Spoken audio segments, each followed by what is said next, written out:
Do wind turbines hurt or help the electrical grid during ice storms? You and I have an insatiable appetite for electricity. Come with me and we'll look at the issues relative to wind farms and the communities that they serve. This is the Windfarm Guy. Hi, this is Dennis Stout, and thank you for joining me for this episode of the Windfarm Guy. Valentine's Day in 2021 had historically frigid temperatures across Texas that forced 34 gigawatts of generation across all fuel types off the Electric Reliability Council of Texas system, or ERCOT. Frozen wind turbines in Texas reduced available power by almost half.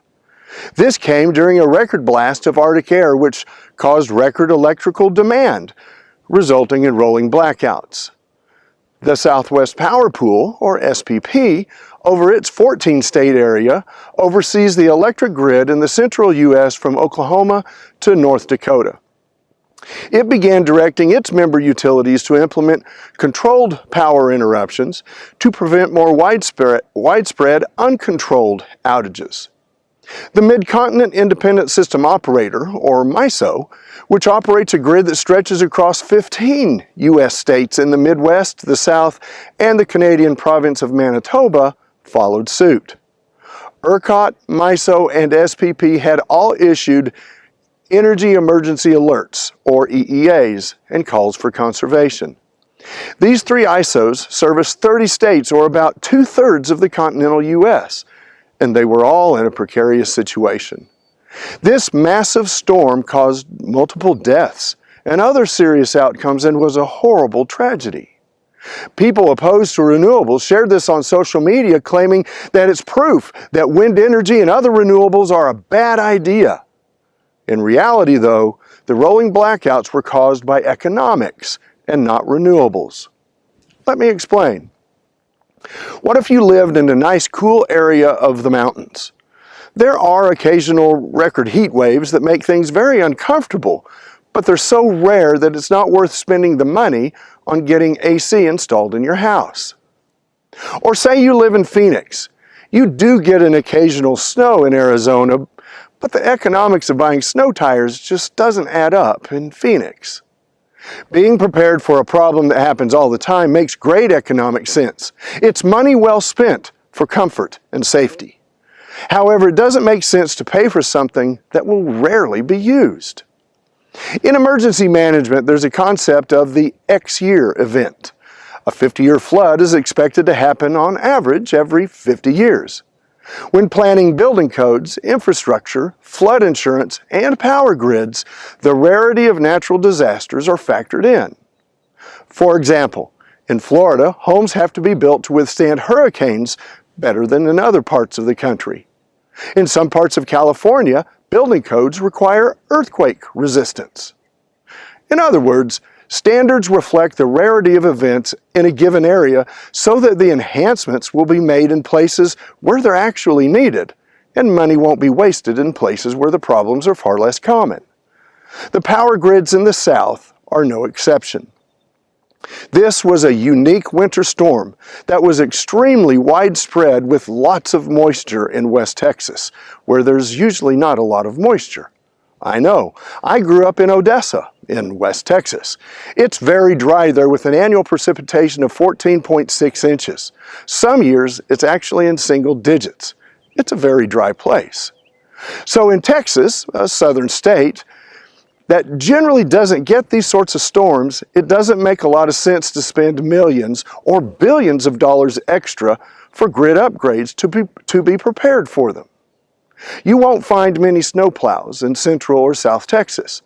So if an ice storm hits there, stay off the road. It's not safe. People in Dallas and San Antonio don't buy snow tires the way that people in Denver and Anchorage do. So it wouldn't make sense to expect the equivalent of snow tires on the power grid in the South. One way to mitigate the issue would be to have more backup fossil fuel plants that are set up for cold weather. That way, when solar, wind, and any other fuel source has issues due to the cold, you might be able to fall back on those cold weather equipped plants. But wait, for those of you that claim that this is costly redundancy and this tragedy was the result of renewables, not so fast. In this storm, there were lots of generators that went offline during the night, and the majority of them were thermal generators, like generation fueled by gas, coal, or nuclear, that heats water, making steam that turns a steam turbine. And so, most of the plants that went offline at that time were fueled by one of those thermal generating sources. In fact, there was 6.5 times more natural gas power capacity offline from the storm than renewable energy offline. That means for every megawatt of renewable power that was offline due to the storm, there were 6.5 megawatts of natural gas electricity generation offline at the same time. So, natural gas, which represents 2 1/3 times more generating power than all renewables combined, created 6.5 times the problem. Therefore, in reality, renewable power actually helped stabilize the power during this unprecedented storm. The other thing to keep in mind is that renewable energy happens in cold places, including wind power, but it costs a little more. Wind turbines work fine in Antarctica, Alaska, Greenland, Sweden, Canada, and Norway, essentially the coldest places on Earth. According to the Canadian government, wind turbines installed in Canada often have these cold weather packages installed. Heating, water-resistant coatings, and other mitigation measures can be installed on turbines expected to frequent operating in freezing temperatures with moisture to keep the blades turning, keep the power going in temperatures as low as 30 below zero Celsius. Those expenses would make no financial sense whatsoever in the southern tier of states in the U.S. Risk tolerance and cost benefit come into play here. Grid operators weigh the cost compared to the benefits and what risks can be tolerated. Let me put it in a different context. In the United States, there are over 36,000 auto fatalities each year. Clearly, one death is too many, but speed limit laws are enacted based on cost-benefit and risk tolerance. Otherwise, they could end them instantly. All auto fatalities would be eliminated overnight if the maximum speed limit were lowered to 10 miles an hour on all roads. The benefit to us all is clear: 0 deaths. But it would come at a huge price. By not allowing any risk, our country would grind to a halt and we would never get anywhere. Now, this is a totally unrealistic illustration, but it does explain the concept of cost-benefit and risk tolerance. Fundamentally, though, a grid operator like ERCOT, SPP, and MISO have one job, and that is to provide reliable and stable electricity for their customers, so that when you flip on that light switch, your light turns on.